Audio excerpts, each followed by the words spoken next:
Bitcoin vient de franchir les 65 500 $, son plus haut niveau depuis 2 semaines, et je peux vous dire que ce n'est pas un hasard. L'accord de paix entre les États-Unis et l'Iran vient de rouvrir le détroit d'Ormuz, ce qui a immédiatement fait chuter les prix du pétrole.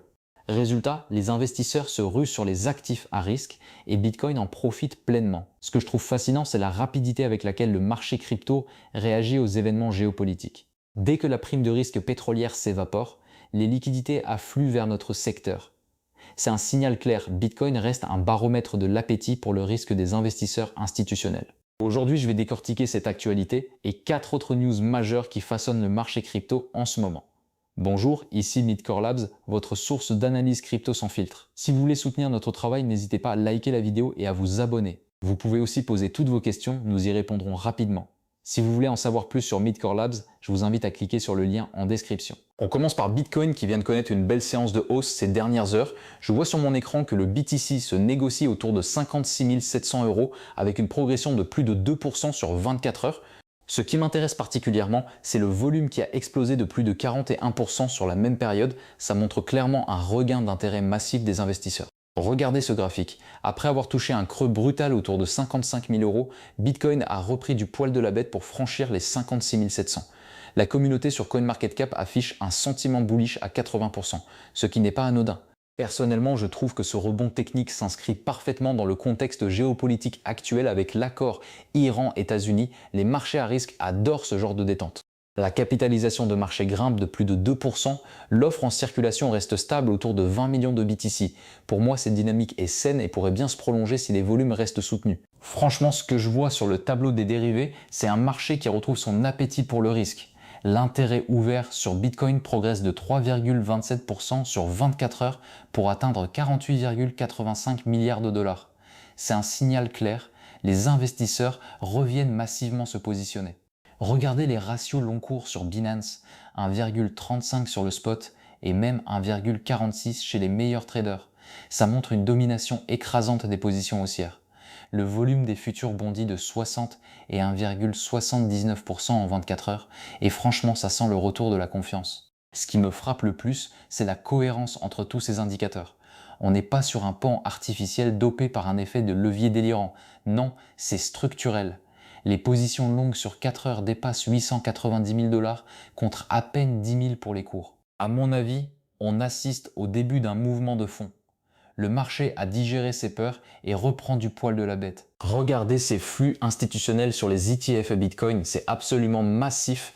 On vient d'enregistrer 85,90 millions de dollars d'afflux net quotidien, soit plus de 1350 BTC qui entrent dans les ETF spot. Sur la période totale, on parle de 54 milliards de dollars d'afflux cumulés, c'est colossal. Les volumes d'échanges quotidiens tournent autour de 54 millions de dollars, ce qui montre une activité soutenue. Franchement, je suis clairement bullish sur cette dynamique. Quand je vois IBIT qui accumule plus de 900 BTC en une seule journée, FBTC qui en ajoute 283 et même HODL qui continue d'accumuler, ça me dit une chose, les institutions ne lâchent rien malgré la volatilité récente. Les actifs totaux sous gestion dépassent les 102 milliards de dollars, c'est un signal béton que la confiance institutionnelle est là. Pour moi, tant que ces flux restent positifs, Bitcoin a un plancher solide. La pression acheteuse institutionnelle devient structurelle et ça c'est exactement ce dont on avait besoin pour relancer durablement le marché. Regardez le Bitcoin Macro Oscillator, c'est un indicateur que je suis de près parce qu'il révèle vraiment les phases d'accumulation et de distribution sur Bitcoin. En ce moment, on est clairement dans une zone neutre à légèrement positive autour de 0, ce qui coïncide avec le rebond à 65 500 $ qu'on vient de voir. Ce qui m'intéresse ici, c'est qu'on sort progressivement d'une phase basse prolongée. Le BMO mesure l'écart entre le prix et une moyenne macro et actuellement il montre que le marché n'est ni survalorisé ni sous-évalué. On n'a pas encore basculé en zone d'euphorie, mais on n'est plus en capitulation non plus. Pour moi, c'est un signal neutre positif. Si cet oscillateur continue de grimper progressivement sans surchauffe, ça pourrait confirmer l'analyse de Standard Chartered sur le fait qu'on ait atteint un bottom. Mais attention, cet indicateur ne fait pas de miracle, il faut qu'il soit confirmé par d'autres métriques on-chain. Pour l'instant, je reste prudent mais attentif. Les autres faits marquants des dernières 24 heures sont vraiment intéressants. Standard Chartered, par la voix de son analyste Geoff Kendrick, vient de déclarer que l'hiver crypto est officiellement terminé. Pour moi, c'est un signal extrêmement fort quand une institution bancaire de cette envergure prend position aussi clairement. Kendrick affirme que Bitcoin a probablement touché son bottom de cycle, et franchement, je suis plutôt d'accord avec cette lecture. Les conditions techniques montrent une consolidation solide et on voit bien que les vendeurs s'essoufflent. Ce qui est fascinant, c'est que cette analyse arrive pile au moment où Bitcoin passe les 65 000 $ suite à l'accord Iran-États-Unis. Pour moi, quand les grandes banques commencent à parler de fin d'hiver crypto, ça veut dire qu'on entre dans une nouvelle phase du marché. Les institutionnels ne se mouillent jamais sans raison solide. Je pense qu'on assiste vraiment à un changement de momentum et les prochaines semaines vont être déterminantes pour confirmer ce retournement haussier. Alors là, je dois dire qu'on assiste à un tournant majeur pour Ethereum. La proposition SP-Sync, oui c'est son nom, permet de sécuriser les comptes contre les ordinateurs quantiques pour seulement 7 centimes par transaction. C'est absolument dérisoire quand on parle de protection contre une menace qui pourrait littéralement casser toute la cryptographie actuelle. Ce qui me fascine, c'est le timing. Pendant que Bitcoin pump sur l'accord Iran-USA et que les marchés tokenisés explosent à 14,6 milliards de dollars, Ethereum prépare tranquillement son armure pour le futur.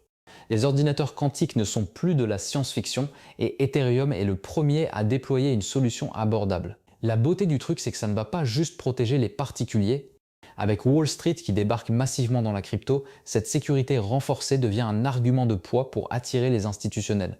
À 7 centimes, c'est franchement négligeable comparé aux millions qui pourraient être protégés.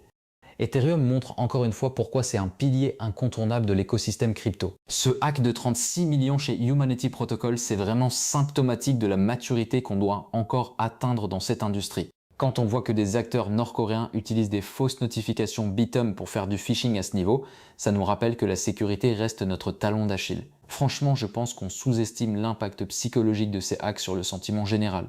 Les funding rates restent positifs sur Bitcoin, certes, mais chaque nouvelle comme celle-ci érode la confiance des institutions qui commencent tout juste à rentrer.